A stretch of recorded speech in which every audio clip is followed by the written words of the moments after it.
So here's a question that probably crossed your mind at least once, maybe during a history class, maybe at a much later hour. When exactly did humans first decide to light up some cannabis and see what happened? Like, was there a specific moment, a specific person, some prehistoric guy who stumbled into a burning hemp field, breathed in a little too deeply, stared at his hands for 20 minutes, and accidentally invented spirituality? The answer, as it turns out, is complicated, ancient, and genuinely fascinating. And it stretches back so far into human history that by the time we're done here, you're going to look at your ancient ancestors in a completely different light. Let's go. First, let's get one thing straight. Cannabis is not some modern discovery. It is not a product of the 1960s counterculture, not something invented in California, and definitely not something your generation discovered. Cannabis, the plant, the genus, the whole botanical situation has been on this planet for millions of years. It evolved long before humans did, and when humans finally showed up, the plant was already here, waiting, as if it knew. The cannabis plant is believed to have originated somewhere in Central Asia, most likely in the region around the Tibetan Plateau, which sits at a staggering altitude and has a climate that, apparently, is excellent for producing psychoactive plants. Modern genetic studies support this. A 2021 study published in the journal Science Advances analyzed the genomes of over 100 cannabis plants from around the world and traced the origin of cultivated cannabis back to East Asia, with the strongest signals pointing to somewhere in China or its immediate surroundings, roughly 12,000 years ago. 12,000 years. That puts the earliest human cultivation of cannabis right at the dawn of agriculture itself. We're talking about a time when humans were just figuring out that you could plant seeds on purpose and get food out of the ground, and apparently right alongside the wheat and the barley, someone was also planting cannabis, which raises the obvious question, why? Here's where it gets interesting, because the answer is not what most people assume. The earliest uses of cannabis were almost certainly not recreational. They were practical, industrial even. Cannabis is an extraordinarily useful plant in ways that have nothing to do with getting high. The fibers from the hemp variety of cannabis are among the strongest natural plant fibers in the world. They can be woven into rope, fabric, and nets. They're durable, resistant to rot, and crucially for early civilizations, they're everywhere. You can grow hemp in poor soil, in harsh climates, with minimal water. It's one of the easiest large fiber crops to cultivate. Archaeological evidence for hemp fiber use in China dates back at least 10,000 years. Pottery fragments from that era found in Taiwan bear impressions of hemp cord. Ancient Chinese texts describe hemp as one of the foundational crops of civilization, alongside rice, wheat, soybeans, and millet, the 5 sacred grains. Some texts call them, except it wasn't just grain. It was fiber. It was food. Hemp seeds are nutritious, rich in protein and fat. It was medicine. And yes, eventually, it was also something else. The seeds, the oil, the fiber, these came first. The psychoactive properties, those came later. Or at least our written acknowledgement of them came later. But here's the thing about burning plant material. If you're processing hemp, if you're burning the leaves and stalks to clear fields or as part of ritual fires, you're going to inhale some smoke. And cannabis smoke, even from agricultural varieties, contains at least some THC. Some of those early farmers almost certainly got at least a mild buzz without ever intending to. And somebody at some point noticed, and then probably told a friend, now let's talk about the earliest solid evidence of humans using cannabis, specifically for its psychoactive effects, because this is where things get genuinely wild. In 2019, a team of researchers published a study in the journal Science Advances. Yes, the same journal, and no, that's not a coincidence. Cannabis research has had a good run in that publication, describing chemical analysis of wooden braziers found in a 2,500-year-old burial site in the Pamir Mountains of western China, near the Jirzhankal Cemetery. These braziers, basically ancient incense burners, contained residue. And when the scientists analyzed that residue using a technique called gas chromatography mass spectrometry, they found something unmistakable: THC. Specifically, they found the chemical signature of cannabis that had been burned, and the THC content was significantly higher than what you'd find in wild cannabis plants, which means whoever was using these braziers wasn't just burning any old hemp they found growing by the road. They had specifically sourced,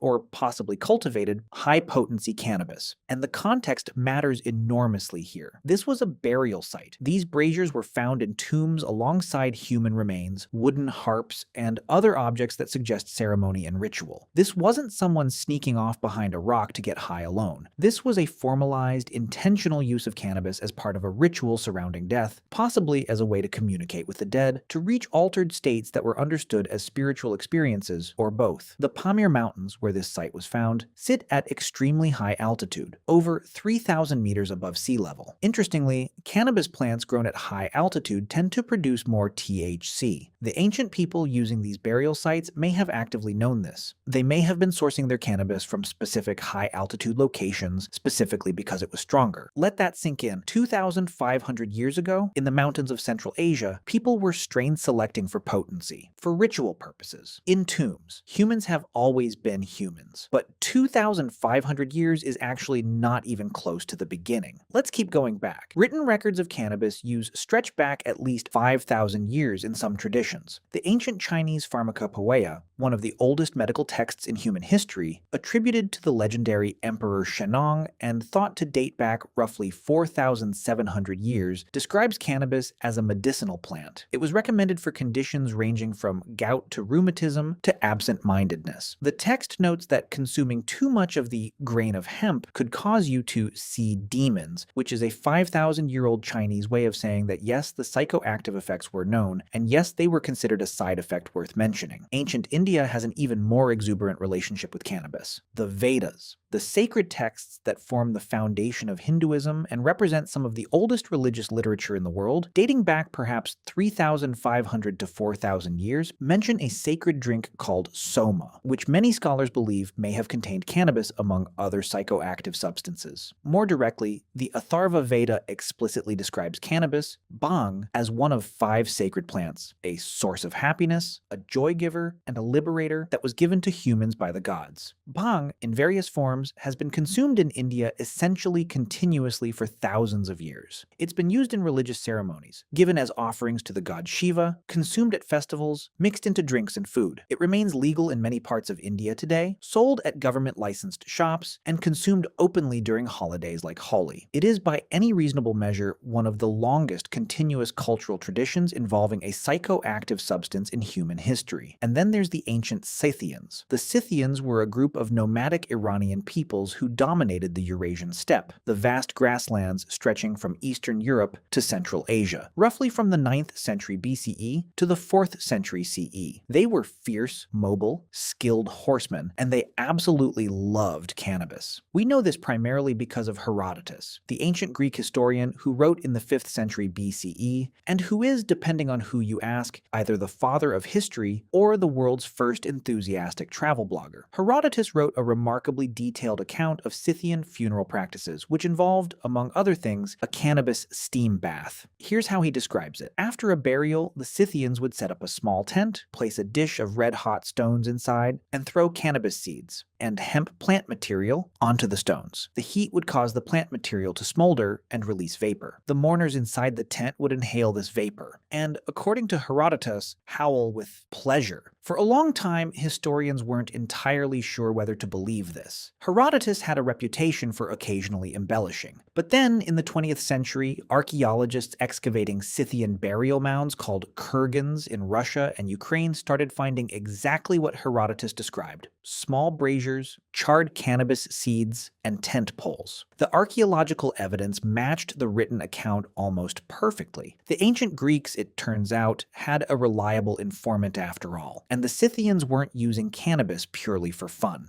Like most ancient cultures, their use was embedded in ritual and ceremony. The steam tent after a funeral was a purification ritual, a way of cleansing grief, honoring the dead, and transitioning from mourning back to life. The howling with pleasure was presumably a feature, not a bug. Now here's a question worth sitting with. Why does cannabis keep appearing in ritual and religious contexts across cultures that had no contact with each other? Ancient China, ancient India, the nomadic peoples of the Eurasian steppe. Later, we'll find cannabis in ancient Egyptian tombs. Cannabis pollen has been detected on the mummy of Ramesses II. We'll find it in ancient Zoroastrian texts from Persia. We'll find references to something suspiciously cannabis-like in ancient Assyrian texts that describe burning a plant for spiritual purposes. We'll find archaeological evidence of cannabis use in ancient burials in Israel dating back 2,700 years. All of these cultures, separated by geography, language, religion, and time, all of them independently discovered cannabis, and all of them, almost without exception, initially framed that discovery in spiritual or ritual terms. This is not a coincidence. This is something fundamental about the human experience of psychoactive substances, and perhaps something fundamental about cannabis specifically. The experience of being high, the altered perception, the sense of connection, the loosening of the normal boundaries of the self, the heightened sensory awareness,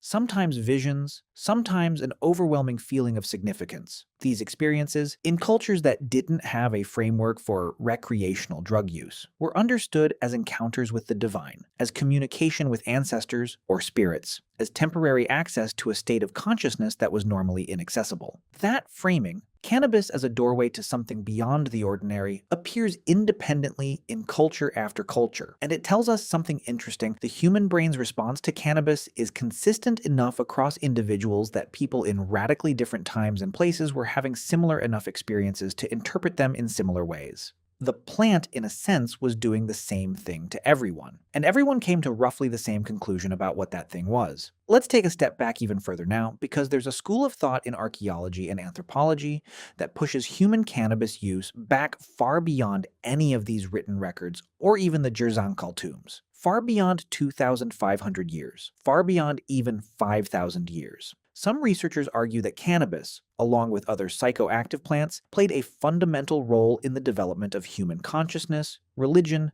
and culture. This idea, sometimes called the stoned ape hypothesis in its most dramatic form, or more conservatively, the psychedelic origins of religion hypothesis, suggests that the accidental ingestion of psychoactive substances by early hominids may have had profound effects on brain development and the emergence of symbolic thinking. The stoned ape theory specifically, proposed by ethnobotanist Terence McKenna, suggests that early humans eating psilocybin mushrooms experienced cognitive enhancements that accelerated the evolution of human intelligence. This specific version of the theory is considered pretty fringe by most mainstream scientists. The evidence for it is thin, and the mechanism is not well supported. But the broader idea that psychoactive plants were present in the human environment for tens of thousands of years, that early humans would almost certainly have encountered and experimented with them, and that these encounters may have shaped early ritual and religious thinking, is taken much more seriously. Cannabis pollen has been found at ancient campsites.